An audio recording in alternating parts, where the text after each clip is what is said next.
और अभी आप मोबाइल रिचार्ज कराने के लिए महीने का 250-300 भर रहे हैं ना, अगर कुछ समय के बाद 500 से ज़्यादा नहीं भरिएगा तो मान लीजिएगा कि पटना में बीएसएनएल ऑफिस के बाहर खड़ा होकर कोई पत्रकार नहीं, कोई पागल चिल्ला रहा था। महीना होता है 30 दिन का, लेकिन मोबाइल रिचार्ज कंपनियों के हिसाब से महीना 28 दिन में ही लग जाता है।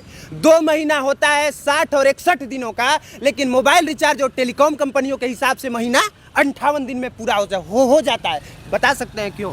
अरे पता नहीं ये कौन से हिसाब से ये काम करते हैं। आप तो 28 दिन कुछ ज़्यादा ही बता दिए और 1 महीने की बात कर रहे हैं आप। 1 महीने की बात कर रहे हैं। 1 महीने में अब 21 दिन का रिचार्ज होने लग गया। 21 दिन का भी जी है। और पता नहीं ये कौन सा महीना होता है कि 21 दिन का, तो मतलब जो फरवरी महीना है वो भी 21 दिन का नहीं होता है। नहीं होता है 28 और 29 दिन का वो भी होता है, लेकिन ये लोग पता नहीं कौन से महीने का ये करते हैं कि 21 दिन में इनका महीना लग जाता है।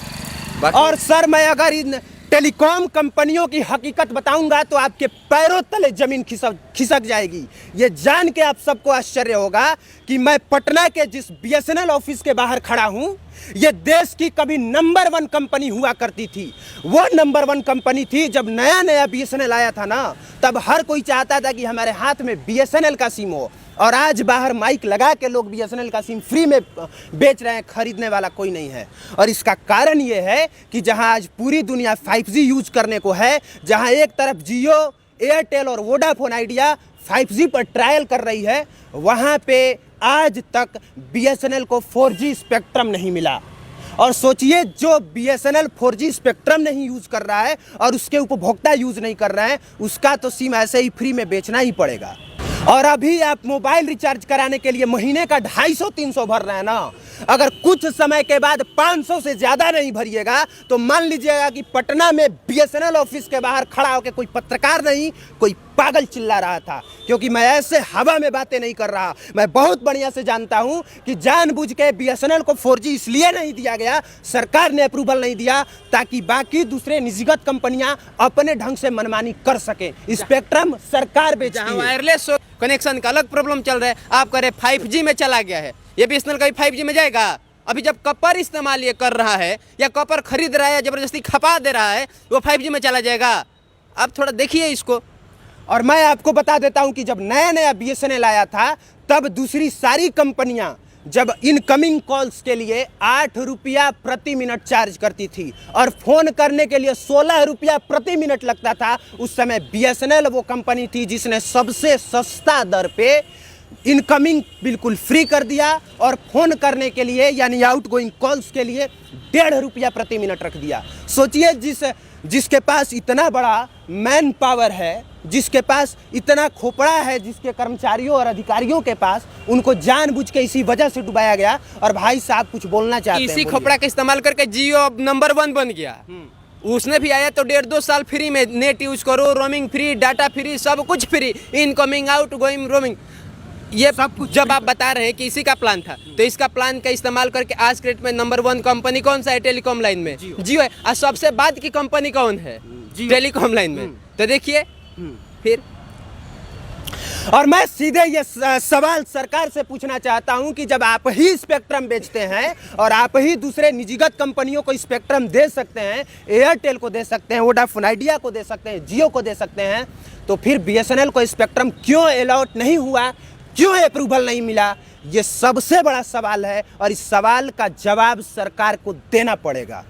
बाकी बीएसएनएल ने साल भर में कितना घोटाला किया है उसका पूरा डेटा है हमारे पास। एक बार राहुल जी फोकस कीजिएगा इस पे, बस थोड़ा सा। और ये हम इसलिए दिखाना चाह रहे हैं कि ऐसे हवा में हम आके कोई भी आंकड़ा नहीं बता रहे हैं। आप लोगों को ये जान के आश्चर्य होगा कि इसमें 62,000 कर्मचारी बीएसएनएल में काम करते हैं, जिनके महीने का खर्च 650 करोड़ है। एक बार फिर से सुनिए और हिसाब ध्यान से लगाइएगा। 650 करोड़ महीने का खर्च है, साल का टोटल खर्चा 7,000 करोड़ है। लेकिन बीएसएनएल से जब पूछा जाता है कि साल भर में टोटल कितना खर्चा हुआ, तो वो बताता है कि हमारा टोटल खर्चा 26,000 करोड़ हो गया। तो फिर ये सोचने वाली बात है कि बाकी का 19,000, 18,000 और 19,000 करोड़ रुपया कहाँ गया और इसका जवाब कौन देगा? और जब कांग्रेस की सरकार में 2G घोटाला होता है, जांच बैठता है, तो फिर बीएसएनएल पर जांच बैठना चाहिए कि नहीं बैठना चाहिए? और ये सारी कहानी मैं इसलिए बता रहा हूँ क्योंकि अगर बीएसएनएल ठीक होता, अगर इसका इतना सस्ता डेटा प्लान है और सारे लोग बीएसएनएल यूज़ करते, तो फिर जियो कौन लेता सर, फिर वोडाफोन आइडिया कौन लेता, एयरटेल कौन लेता। यही वजह है कि आज तक से 4G स्पेक्ट्रम अलॉट नहीं हुआ, क्योंकि बीएसएनएल का डेटा स्पीड कमज़ोर रहे, बीएसएनएल का नेटवर्क कमज़ोर रहे और इसके उपभोक्ता हमेशा किसी न किसी पचड़े में पड़े रहें। और इसके भी उपभोक्ता जो हैं वो छोड़ के जाके जियो का सिम लें। और ये लिख के ले लीजिए कि जिस दिन बीएसएनएल प्राइवेट हाथ में चली जाएगी या फिर सरकार का नियंत्रण खत्म हो जाएगा, उस दिन यही होगा कि बाकी जिस मनमाने तरीके से जियो अपना दाम बढ़ाएगी, एयरटेल अपना दाम बढ़ाएगा, वोडाफोन आइडिया अपना दाम बढ़ाएगा और कोई किसी का कुछ उखाड़ नहीं सकता है। ये रियलिटी है और बीएसएनएल को डुबाने के पीछे की ये कहानी है। बताइए क्या बोल रहे हैं कि बीएसएनएल के लें कि बीएसएनएल का 100 लोग इस्तेमाल कर रहे थे, ताज मात्र 8 लोग इस्तेमाल करते हैं, 92 लोग कहीं चले गए, वो भी 8 लोग में 5 लोग सरकारी हैं, 3 लोग निजी। सरकारी कर्मचारी हैं वही लोग यूज करते हैं, आम आदमी तो यूज ही बहुत कम। वो भी सरकारी काम के लिए बीएसएनएल इस्तेमाल करते हैं, निजी के लिए वो लोग भी एयरटेल आइडिया जियो यूज करते हैं। आपको पता है ये बात? आप कह रहे ले लिए हैं लोग। तो बाकी लोग जो पूछ रहे थे और पूछेंगे और कह रहे थे कि डेटा पर कुछ बोलिए, वो लोग जान जाएं कि डेटा के दाम बढ़ने की पीछे की मोटा मोटी जो कहानी है वो यही है कि दाम ये लोग बढ़ाएंगे, आप कुछ कर नहीं सकते हैं।